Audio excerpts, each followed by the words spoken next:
Hello friends, मैं हूं पार्थ मानकर और सबका स्वागत करता हूं मेरे इस नए वीडियो में जहां पर हम बात करने वाले हैं chapter 1 rise of nationalism in Europe के क्वेश्चन आंसर्स की। देखिए, मैंने सारा का सारा कंटेंट कवर कर लिया, दैट इज साइलेशन रिवॉल्ट हो या जर्मन यूनिफिकेशन हो या इटाली यूनिफिकेशन हो या फ्रेंच रेवोल्यूशनरीज एंड मेजर्स हो। हमने हर टॉपिक को सेपरेट करके उसके बारे में फुल्ली डिस्कस किया, किस तरह से क्या हुआ, किसने क्या रोल निभाया, ये सब कुछ हमने देखा पूरे चैप्टर 1 में। एंड वो सारा कंटेंट इम्पोर्टेंट था। कौन सा कंटेंट इम्पोर्टेंट है, कौन सा कंटेंट नॉट सो इम्पोर्टेंट है, ये भी डिस्कस किया। किस कंटेंट के ऊपर आपको ज़्यादा फोकस करना है, किस कंटेंट के ऊपर ज़्यादा फोकस नहीं करना है, ये डिस्कस किया हमने। और उसके बाद अभी फाइनल स्टेज पे हम आते हैं, दैट इज बैक एक्सरसाइज के क्वेश्चंस। राइट, बैक एक्सरसाइज के क्वेश्चंस आज डिस्कस करेंगे इस वीडियो में।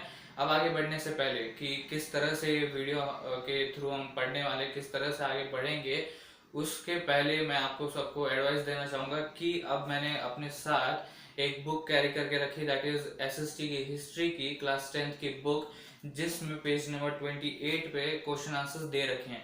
राइट, उसको मैं डिस्कस करूंगा आपके साथ। तो मेरा एडवाइस यही रहेगा कि आप भी अपने साथ एक वो बुक कैरी करके रखें। अब इसका एडवांटेज क्या होगा, इसका एक ही एडवांटेज होगा, दैट इज आपको समझ में आएगा कि मैं किस पर्टिकुलरली क्वेश्चन की बात कर रहा हूँ, किस पर्टिकुलर क्वेश्चन की बात कर रहा हूँ, एंड किस तरह से मैं आगे बढ़ रहा हूँ, किसको मैं इंपॉर्टेंट क्वेश्चन मार्क कर रहा हूँ, किसको मैं इंपॉर्टेंट क्वेश्चन मार्क नहीं कर रहा, किस क्वेश्चन की मैं बात कर रहा हूँ, ये सबको आपको मीन्स ये सब आपको अच्छी तरह से समझ में आएगा। सो मेरी एक ही एडवाइस रहेगी कि आप सब भी अपने साथ एक बुक कैरी रखें या कैरी करें। एंड आगे बढ़ते हुए यही देखेंगे कि किस तरह से अभी इस वीडियो में हम आगे बढ़ने वाले हैं। सो मैं एक पर्टिकुलर क्वेश्चन लूंगा, कोई भी। राइट, एक पर्टिकुलर क्वेश्चन लूंगा, उसको ब्रीफ में डिस्कस करूंगा, क्योंकि हमने सारे टॉपिक्स को अच्छी तरह से कवर कर लिया है। तो मुझे नहीं लगता कि वापस हम पूरा करते बैठेंगे, और that would be a time wasting matter. So हर एक क्वेश्चन को हम ब्रीफ में जानेंगे, ब्रीफ में डिस्कस करेंगे, और उस क्वेश्चन को या उस क्वेश्चन के कंटेंट को कहाँ डिलीवर किया है, कौन से वीडियो में बताया गया है उस कंटेंट को, वो भी बताऊंगा, और किस तरह से इन क्वेश्चंस के आंसर लिखने ये सब भी बताऊंगा। तो चलिए शुरू करते हैं पहले क्वेश्चन से। उम्मीद है आप सबने भी अपने साथ एक बुक रखा ही होगा।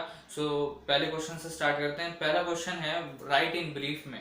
राइट इन ब्रीफ के कॉलम में पहला क्वेश्चन है राइट अ शॉर्ट नोट। अब 5 ऑप्शंस दिए, उधर 5 थिंग्स दी हैं।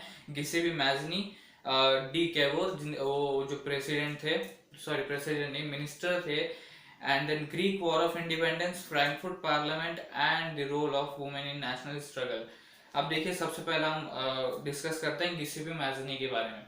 इसके बारे में हमने डिस्कस कर चुके हैं पहले। इसमें क्या था, born in Genoa, right, he was born in Genoa in 1807, and then he became the member of secret society of Carbonari. Then he found out two more underground societies जो थी यंग इटालियन, यंग मार्शलेस। फिर आप इस question में अगर ये 4 marks के लिए आता है, राइट, सो ये सारी इंफॉर्मेशन तो आप लिखेंगे। उसके साथ आप क्या लिख सकते हो, उनका यूनिफिकेशन ऑफ इटाली में क्या रोल था। उन्होंने यंग इटाली के वर्क मीन्स पीपल को वर्क में लगा दिया था, उन्होंने सबको काम पे लगा दिया था कि वो अपने गोल्स को स्प्रेड करे, अपने गोल्स को बताए, लोगों तक बताए कि वो यूनिफिकेशन करना चाहते हैं इटाली के रीजन्स का। एंड इस तरह से उन्होंने ट्राई किया, पर it was a failure for him, वो इतना काम नहीं चला। सो ये भी आप बता सकते हो कि उनका रोल था यूनिफिकेशन ऑफ इटाली में। राइट, सो गिसेबी मैजनी में आप सबको यही लिखना है, दैट इज उनका जन्म कहाँ हुआ था, गेनुआ में कब हुआ था। उसके बाद उन्होंने 2 अंडरग्राउंड सोसाइटीज फॉर्म की, यंग इटालियन, यंग यूरोप। उसके बाद उन्होंने अपना विजन सामने रखना स्टार्ट कर दिया। इस विजन को सामने रखने की वजह से और उनके रिलेंटलेस अपोजिशन की वजह से जो कॉन्जर्वेटिव्स थे वो तंग आ गए थे। फिर जो मैटरनिक थे, जो एक कॉन्जर्वेटिव थे, जो इंसान थे मैटरनिक, उन्होंने भी ये डिस्क्राइब किया था गिसेबी मैजनी को as the most dangerous enemy of their social orders. And उसके बाद आपको ये भी लिखना होगा, अगर 4 मार्क्स का आता तो आप ये लिख सकते हैं, दैट इज उनका यूनिफिकेशन ऑफ इटाली में भी गिसेबी मैजनी का रोल था। सो आपको इस क्वेश्चन में ये सब लिखना है। अगर ऐसा आता है कि राइट नोट ऑन गिसेबी मैजनी, अगर 4 मार्क्स के लिए आता तो आप सबको ये सब चीज़ें लिखनी पड़ेगी, आप सब स्टूडेंट्स को लिखने पड़ेगी, तभी जाके आपको 4 मार्क्स मिल सकते हैं इस क्वेश्चन में। अब अगला question, write a note on count Camillo di Cavour. अब ये हम सबको पता है, यूनिफिकेशन ऑफ इटाली में इन्होंने रोल प्ले किया था।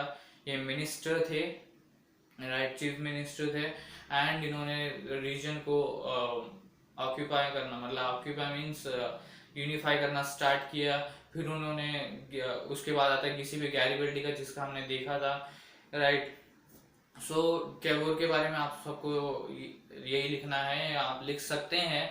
दैट इज उनका रोल था यूनिफिकेशन ऑफ इटाली में, and then he started unifying the regions of Italy, then he started defeating the regions, right. कौन कौन से थे? कौन सा था, सार्डिनिया, पीडमोंट, ऐसे कुछ तो करके था, पीडमोंट करके था, सार्डिनिया, पीडमोंट।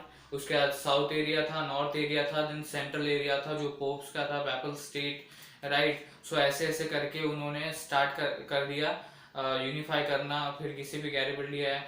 सो चीफ मिनिस्टर कैवोर के बारे में आप यही लिखेंगे कि उनका रोल था नेशनल यूनिफिकेशन ऑफ इटाली में, एंड उसके बाद इतना ही लिखेंगे आप, इसमें ज़्यादा कुछ था नहीं इसमें। सो मैं मानता हूँ कि इतना मीन्स ये आ नहीं सकता, किसी भी मैगजीन का आ सकता है, बट केवोर के बारे में 2-3 मार्क्स के लिए आएगा, मैक्सिमम टू मैक्सिमम 2 मार्क्स के लिए आएगा।